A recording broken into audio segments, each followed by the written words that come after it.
I welcome this bill back to the House because the simple reality is that the status quo isn't working.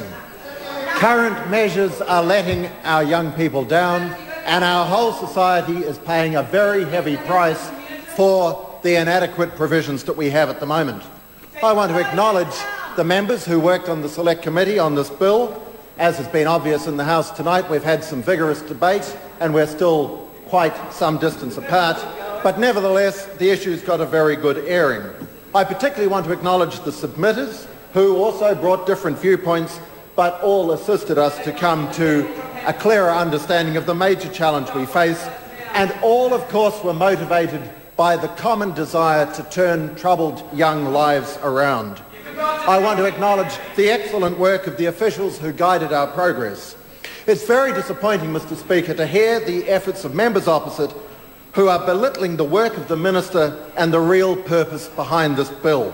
It's worth remembering that New Zealanders voted overwhelmingly for measures of this kind at the last election because they know just how serious this problem is. It's disappointing to note the lack of focus of opposition members on the breadth and comprehensiveness of the package and their relentless determination to dismiss the bill with cheap slogans and irrelevant discussion of what it is not about. So let's remind ourselves of what the bill is focusing on. Whether we like it or not, we have a worrying number of young people who are out of control. There are risks to themselves and to those around them. There are many reasons for that, and it's a tragedy to see the increasingly youthful appearance of juvenile offenders. But we cannot bury our heads in the sand and pretend that it isn't happening. It is. And instead of berating the government for tackling the issue, members opposite have chosen to look the other way and ridicule the efforts of those who are determined to tackle the problem. The evidence that we need this bill is found on street corners the length and breadth of this country. The co-leader of the Green Party was determined to dwell in a naive and discredited mindset that puts all the blames for our nation's crimes and social ill on everything and everyone but the criminals and the socially disaffected.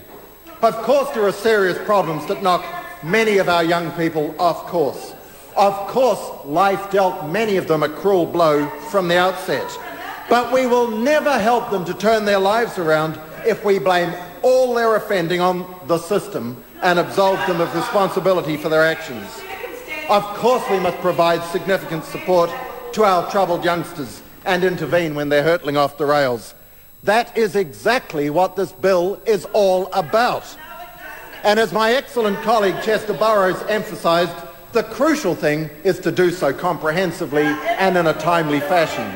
By strengthening and expanding the orders available to youth courts, we will open up a raft of vital measures, including parenting education, mentoring, drug and alcohol treatment programs that aren't sufficiently available through existing family court policies, yet which are desperately needed if life-changing interventions are to occur. And contrary to the claims of members opposite, this significant change is based on compelling evidence. For a start, we know that what we have now simply isn't working. Many of our 12 and 13-year-olds who are being drawn steadily into youth offending have problems with substance abuse. If we don't give the courts the power to confront that reality, we'll not only be wasting their time and the taxpayers' money, but more worryingly, we'll be dooming any intervention to failure. There's clear evidence that access to drug and alcohol rehabilitation programs which assist in getting young offenders off the booze and the dope and the pee will make a difference.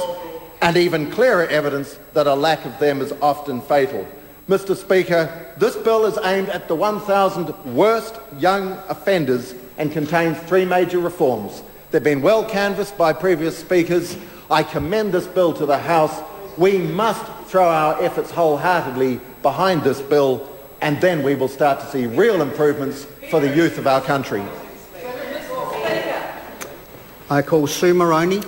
Thank you, Mr.